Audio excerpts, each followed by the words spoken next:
Rebuilding your strength after 50 is not as hard as you think. You can do it in as little as 3 simple exercises. And in this video, I'm going to share with you my 3 favorite exercises that you can do in as little as 5 minutes per day and about 3 to 4 times per week. I'm Gavyn. I co-New Zealand's only fitness studio for people over the age of 40. And so far, I've helped hundreds and hundreds of people over the age of 40 rebuild their strength. People just like Ian, like Mike, like Cara, all people suffered feeling weak and old and not able to do the things that they love to do. The 3 exercises I want to share with you are key staples in these people's workout plans. In fact, they work on all the muscles of the body and they're called compound exercises. And that just means they use multiple muscle groups at the same time to do the same thing. So if you think about pushing forward, you're using your triceps and your chest and the fronts of your shoulders, and a squat, let's say, using your glutes and your hamstrings to get up off the chair. That means you can get in a much more efficient workout in less time, leaving you more time to be able to do the things that you love to do without having to spend hours working out. And my mission for you really is to become stronger, to become fitter, become leaner, so you can continue to live your best life and not let age get in your way. So I'm going to take you to my little whiteboard, and as you can see, I've categorized it 1, 2, 3, and that's going to be the 3 exercises or movement patterns I prefer to use that's going to get you the results that you want. So what does L mean? L means lower, okay? Lower body. And when you think about lower body exercises, we're talking things like squats or maybe deadlifts, but don't let those words, and those phrases scare you off, okay? A squat is a squat pattern. I'm going to tell you the pattern that we're going to use. So a squat pattern is basically, on the easiest basis, is standing up off a chair. That is a squat pattern. UP, upper push. It could be pushing forward under some weight or some load. It could be a press up. It could be a bench press or a dumbbell bench press or a machine press. As long as you're pushing forward against resistance, we're going to use an upper push movement pattern. And then the third one, if you guessed it, is upper pull movement pattern. This could be a banded row or a cable machine row or a bent over row, whatever that is. But as long as you're using weight to cause resistance, that is what we're going to do. There are hundreds of exercises that fit in these simple categories, but I'm going to pick 3 of my favorites that you can do with very, very minimal equipment. And like I said, it's only going to take you a couple of minutes every single day. Well, a couple of minutes, 3 to 5 times a week, okay, to get this done. The thing of it is, with resistance training, you don't need to do as much as you possibly think. You've probably lost about 10 to 15 or 20% of your muscle mass over the last, however many years, 15 years or so. And that just means all we're looking to do is replace the muscle that we lost. And the way we do that is to put load upon those muscles. And the way you do that is through resistance training. And you can use your body as resistance or weight as a resistance. It doesn't really matter. But the fact of the matter is, it doesn't take your body long to remember what your muscle mass used to look like. And as long as you're pushing yourself at a right amount of intensity, you're going to be able to get that muscle back really, really fast. In fact, people that come into our fitness studio start to see significant changes in about 21 to 28 days. And if you want a full copy of a full workout that I've got for you, very similar to the ones that I use with our clients, comment strength down below and I will send you a full PDF with a complete training program that you can follow at your own pace. So now we've got that bit out of the way, I'm going to take you through the 3 of my favorite exercises. So the first exercise that we got is a sit to stand. It's a squat pattern, okay? You're going to sit down on a chair and stand back up again. Really, really simple. I'm going to show you a couple of alternatives to do it to make it a little bit harder for yourself or even make it a little bit easier. So the standard version I'm going to share with you is you're going to have a chair, right? I'm going to move it to the side just like this. And when you sit down on that chair, what I want is for your hips to be at least at the same level as your knees. This is going to provide your muscles with enough overload to get them to start to get stronger. Okay, so what you're going to do, you're going to sit in the chair, you're going to have your knees slightly pointed out, about like 10 to 2 on a clock, all right? You're going to put your arms in front of your chest this way, and you're going to roll yourself forward, and you're going to put the weight in the midfoot and the heels, and you're going to stand yourself straight up off the chair. And then on the way down, you're going to count 3 seconds. 1, 2, 3. You're going to sit down again and you roll it back up, okay? And the same process. 1, 2, 3, and do it one more time. And you come up and roll it down. 1, 2, 3.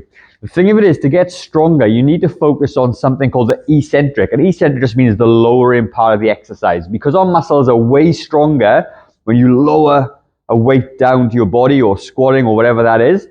or even isometric, even holding a weight, you're way stronger if you try to lift the weight up, okay? And with that, we need to influence that portion of the lift. That is why I like you to do 3 seconds down. You would do this exercise about 12 to 15 times before you have a little rest, like 30 to 40 seconds or something. And you would repeat that about 3 times, okay? Now, if you can't, like a lot of people can't get up from a chair this low, all right, for whatever reason. So what you could do is you could turn the chair or have a higher surface, and you could just stick yourself on this way, and you can see there's an angle now. My legs are angled up higher, therefore it's a little bit easier. But you can still do exactly the same process as you go, all right? Now, if that is both even too easy for you, then what we're going to do, we're going to use a weight, and we're going to do something called a goblet squat. So you just need a very simple dumbbell. You could even use a bag or a weighted bag. It doesn't really matter what you do, right? But the same thing applies. You sit down on the chair, you keep the weight close to your body, tuck your elbows down, you roll forward, stand back up, and you count 1, 2, 3, back down again. From the side, what it looks like, the form doesn't change. I just got the weight locked into me. Think of it as part of your body. Keep the weight close to your body, and you're gonna come back up again, right? And slowly take it back down. And what you want to be aiming for with this exercise is for the last few reps, like 12 to 15, needs to be kind of hard. It needs to be like, I don't know, 7 out of 10. If you got to 15, you would not be able to do 20. That's kind of where you're thinking, right? You just wouldn't be able to get up off the chair without really bad form. And if you work in that kind of intensity zone, then what's going to happen is you're going to get faster results as you go, okay? So that's our first exercise. That is a squat or a goblet squat or a sit to stand, a couple of different variations. And we're going to take you over now to the next exercise.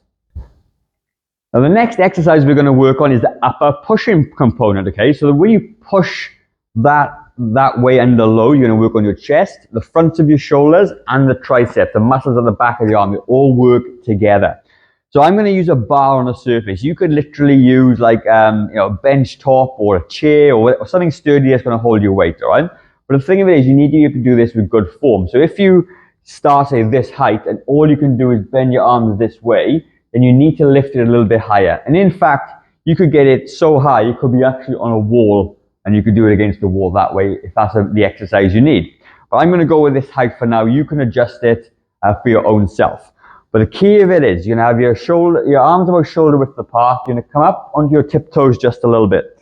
You're going to lock your shoulders down and back, and you're going to take your chest all the way to the bar. You're going to touch and push forward. Take it down again. Like I said, I'm slow on the bottom part, as I explained earlier. I'm going to push up a little bit faster on the top part. And again, I'm going to do 12 to 15 reps. This is a fantastic exercise. It's a modified press up. You can see people do it on the floor. But a lot of people find press-ups very, very difficult, even press-ups on their knees.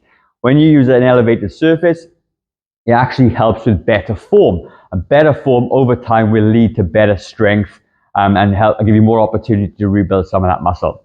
Now, if you can't do this exercise and you've got a set of dumbbells, I'm going to take you through something called a floor dumbbell press.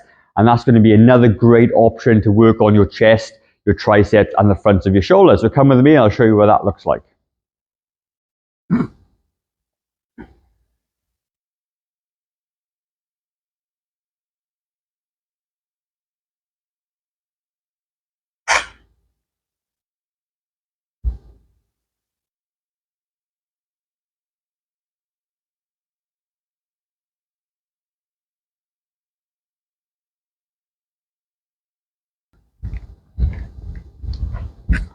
So for this floor dumbbell press, you just need a couple of really light dumbbells, all right? I say light, you need to be challenged at about the 12 to 15 rep mark, okay? So what I'm going to do, I'm going to lie on my back. And the way you do this, the way you set this exercise up to make sure it's safe at the same time, you're going to put the weights on the top of your knees. And you're going to roll back nice and gently, okay?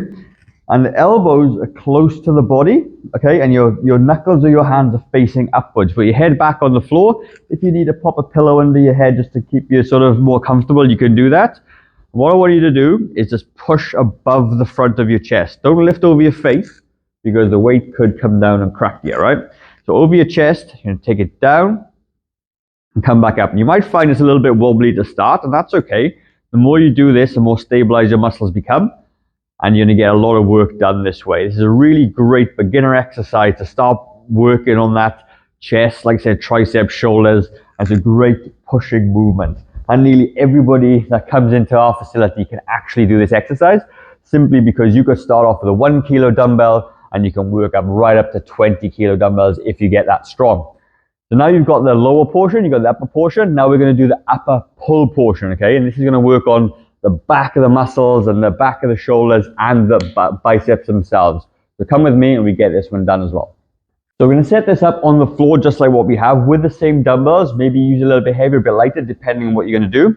And this exercise does a couple of great things. It works on the core, and it works on the back, and it works on the biceps, and it works on the back of the shoulders. So you're getting a huge bang for your buck. This is a fantastic compound exercise.